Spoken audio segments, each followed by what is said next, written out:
Today we are going to talk about the market system and the circular flow. Circular flow is going to be our first model.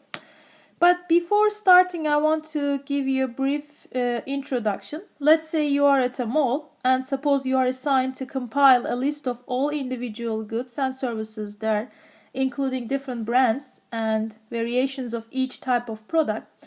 That task would be very tough because the list would be very long. And even though it's a very small single shopping mall, it contains a remarkable quantity and variety of goods. And it is actually that shopping mall a very tiny part of national economy. So as you see, we have a lot of goods and services, and we want to know who decided that particular goods and services available at the mall and in the broader economy should be produced.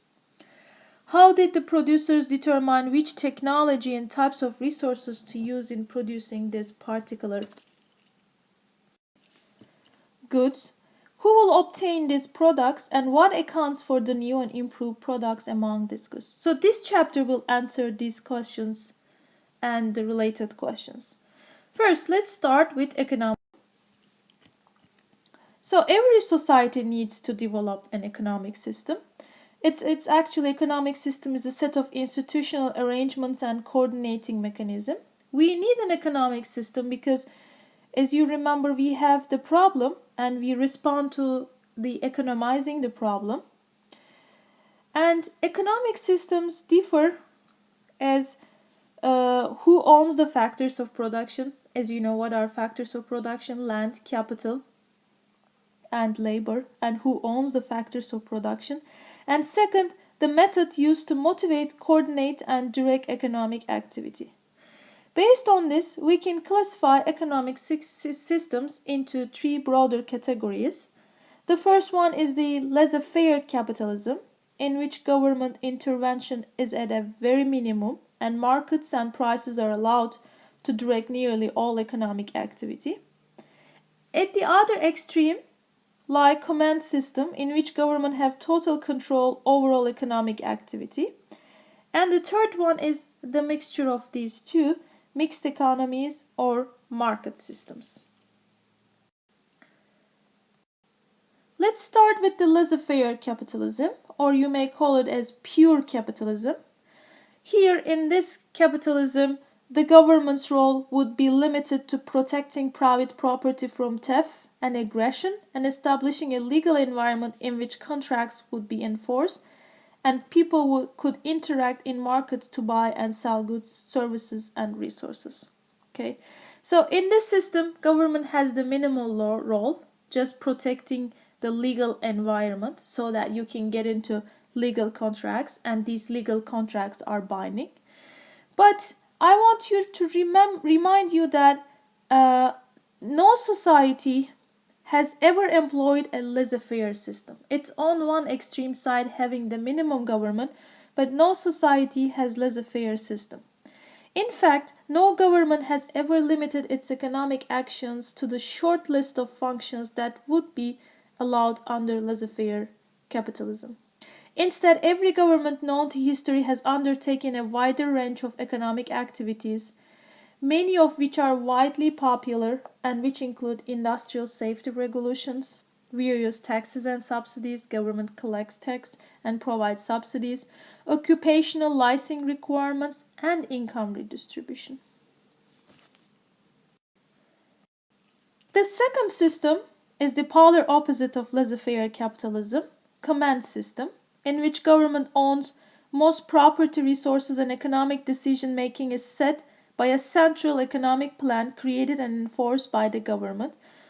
Maybe you don't hear about command system, but I'm sure you hear about socialism or communism. So they are very close to command system. Under the command system, a central planning board appointed by the government makes all the major decisions concerning the use of resources, the composition and distribution of output, and the organization of production. And the government owns most of the business firms and most of the properties. But again, I want to make an important note here. A pure command economy would rely exclusively on a central plan to allocate the government own property resources. But in reality, even the preeminent command economy like Soviet Union tolerated some private ownership and incorporated some markets before its collapse in 1992. When you look at today, you will see countries like North Korea and Cuba are still have some examples, are the examples of largely central planned economies. Other countries using mainly the command system include Turkmenistan, Laos, Belarus, Myanmar, and Iran. And the third system is a mix of decentralized decision making with some government control. Okay. In the market system, individuals and business seek to achieve their economic goals through their own decision regarding work, consumption, or production. So the system allows for private ownership of capital, and it communicates through prices and coordinates economic activity through markets. What is a market? Market is the place where buyers and sellers come together to buy and sell goods, services, and resources. And in the market system, participants act in their own self-interest, and goods and services are produced and resources are supplied by whoever is willing and able to do so. And the market system also offers high potential monetary rewards that create powerful incentives for existing firms to innovate and for entrepreneurs to pioneer new products. But it is the case, however, that in capitalism practice in the United States and most other countries, the government plays a substantial role. Okay, the government collects the taxes, the government subsidizes, and government trying to promote economic stability. So it's not only provide the rules for economic activity, but also promotes economic stability and growth, provides certain goods and services that would otherwise be underproduced or not produced at all in the market economy, and also modifies the distribution of income. Next, we are going to talk about the characteristics of the market system. The first one is the private property. In a market system, private individuals and firms, not the government, this is the key point, own most of the property resources, land, capital. It is this extensive private ownership of capital that gives the capitalism its name. So this right of private property, coupled with the freedom to negotiate binding legal contracts, enables individuals and business to obtain, use, and dispose of private resources as they see fit. So here, as you see, you have the right to have a private property, and these private property rights are protected by the system. And the most important consequences of private property right is that they encourage people to cooperate by helping to ensure that only mutually agreeable economic transactions take place. Okay, so both sides should be agreed to do that, and then you can see the economic transaction. So property rights also encourage investment, innovation, exchange, maintenance of property, and economic growth. Since you have the property right and it's protected by the law, that means you can do more investment, innovation, exchange, or maintain your property. And nobody would stock a store, build a factory, or clear land for farming if someone else or the government itself could take that property for his or her own benefit. And also property rights can be extended to intellectual property through patents, copyrights, trademarks. Such long-term protection encourages people to write books, music, and computer programs. Second characteristics of market system is freedom of enterprise. It is very closely related to private ownership of property. What is freedom of enterprise? And it ensures that entrepreneurs and private businesses are free to obtain and use economic resources to produce their choice of goods and services and to sell them in their chosen market. And it's also related to freedom of choice. It enables owners to employ or dispose of their property and money as they see fit. And also people in the market economy follows their self-interest, and self-interest is the motivating force of the various economic units as they express their free choices. So when I'm saying self-interest means that each economic unit tries to achieve its own particular goal. Like entrepreneurs try to maximize profit or minimize loss. As you see, it's a self-interest. Property owners try to get the highest price for the sale or rent of their resources. Workers try to maximize their utility by finding jobs that offer the best combination of wages, hours, and fringe benefits and working conditions. Consumers try to obtain the products they want at the lowest possible price and apportion their expenditures to maximize their satisfaction. As you see, self-motivation, self-interest is the key in market economies. And next is the competition. One of the main important characteristics of market system is the competition. And the market system depends on competition among economic units. And the basis of this competition is freedom of choice exercised in pursuit of monetary return. So when we talk about a competition, very generally, a competition requires two or more buyers and two or more sellers acting independently. Acting independently is very important here because nobody can dictate the market prices in a competition.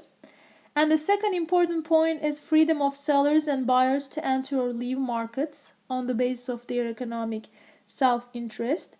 So there are no barriers that you can enter or exit the market or for the industry to expand or contract. So the diffusion of economic power inherent in competition limits the potential abuse of that power. A producer that charges more than the competitive market price will lose sales to other producer. An employer who pays less than the competitive market wage rate will lose workers to other employers. And a firm that fails to exploit new technology will lose profits to firms that do. And a firm that produces shoddy products will be punished as customers switch to higher quality items made by rivals. And one important characteristic of the market system is market and prices. We may wonder why an economy based on self-interest does not collapse in chaos.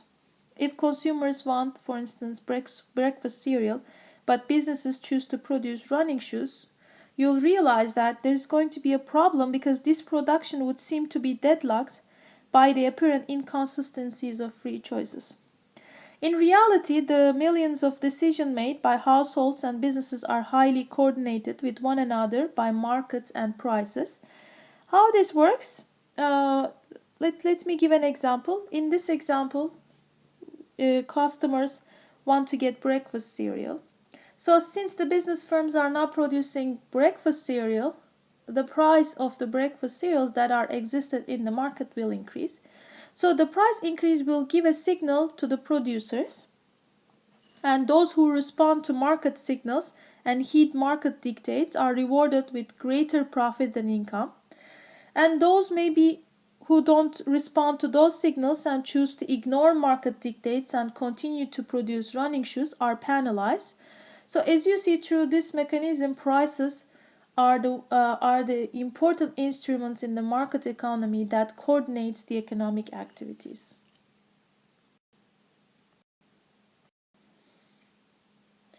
And another important characteristics of market economies is the technology and the capital goods.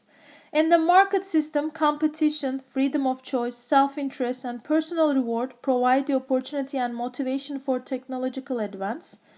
And the market system therefore encourages extensive use and rapid development of complex capital goods like tools, machinery, large-scale factories, and facilities for storage, communication, transportation, and marketing. So it would be ridiculous. I want you to think about a farmer doing production with bare hands, which is not possible in our technology. Now, there are huge benefits to be derived from creating and using such capital equipment as tractors and storage bins. So, more efficient production means much more abundant output. Now, market economies lead to technology advancement, and this technology and advancement improves the capital goods, and this improved capital goods can be used in production to have more output than the previous technology or the previous way the people do for production. And one main important characteristics of the market economy is specialization. What is specialization? It means using resources of an individual firm, region, or nation to produce one or a few goods or services rather than producing all the entire range of goods and services. So, where does specialization come from? It comes from division of labor or human specialization. Contributes to society's outputs in several ways. It contributes because specialization makes use of differences in ability. Specialization enables individuals to take advantage of existing differences in their abilities and skills. There's an example in the book, and I want to repeat that. If Piton is strong, athletic, and good at throwing a football, and Beyoncé is beautiful, is agile, and can sing, their distribution of talents can be most efficiently used if Piton plays professional football and Beyoncé records songs and gives concerts. Okay, as you see, specialization makes use of differences in ability. The second important point in specialization is specialization fosters learning by doing. Even if the abilities of two people are identical, specialization may still be advantageous. By devoting time to a single task, a person is more likely to develop the skills required and to improve techniques than by working at a number of different tasks. Okay, instead of doing a lot of different tasks, you specialize in doing one task. And also specialization saves time. By devoting time to a single task, a person avoids the loss of time incurred in shifting from one job to another. And as you see, people benefit from specialization. Also, the countries and the regions benefit from specialization. And one example here is the specialization between Nebraska and Florida. It is conceivable that oranges could be grown in Nebraska, but because of the unsuitability of land, rainfall, and temperature, the cost would be very high, and it's conceivable that wheat could be grown in Florida, but such production would be costly for similar geographical reasons. So Nebraskans will produce wheat, and Floridians produce orange, and then with this excess amount of orange and wheat, they can exchange between each other, so both of them can enjoy both goods with more what they can do producing by themselves. But as you see in this geographic special, we talk about exchange of goods, which is barter, swapping goods, but it creates a problem because barter requires a coincidence of bonds, coincidence of ones between the buyer and the seller. In our example, we assume that Nebraskans had excess wheat to trade and wanted oranges. And we assume that Floridians had excess oranges to trade and wanted wheat, so that there is an exchange. And there is coincidence of ones in this case. But suppose that Nebraska has no interest in Florida's oranges but wants potatoes from Idaho. And suppose that Idaho wants Florida's oranges but not Nebraska's wheat. And to complicate matters, suppose that Florida wants some of Nebraska's wheat but none of Idaho's potatoes. So you can see this case on this, as you see here, on this table. Here, Florida wants wheat from Nebraska. Nebraska wants potato from Idaho. And Idaho wants oranges from Florida. If that's the case, we don't have coincidence of wants. So what we need to make this specialization happen, we need something to make an exchange. And that exchange can happen with the amount of money. So money is used as a medium of exchange, and it makes trade easy between the regions. And it's true for countries too. On a global basis, specialization and exchange are complicated by the fact that different nations have different currencies. But markets in which currencies are bought and sold make it possible for people living in different countries to exchange goods and services without resorting. And the last part of the characteristics of market system is active but limited government. An active but limited government is the final characteristics in modern advanced industrial economies. Although a market system promotes a high degree of efficiency in the use of its resources, it has certain inherent shortcomings called market failures, which we will talk about in the following chapters. That is being said, governments have their own set of shortcomings that can themselves cause substantial misallocation of resources too. So we will also see the government failure too, but government is not as powerful compared to laissez-faire capitalist system. Government has some role in market system we will discuss in the following chapters.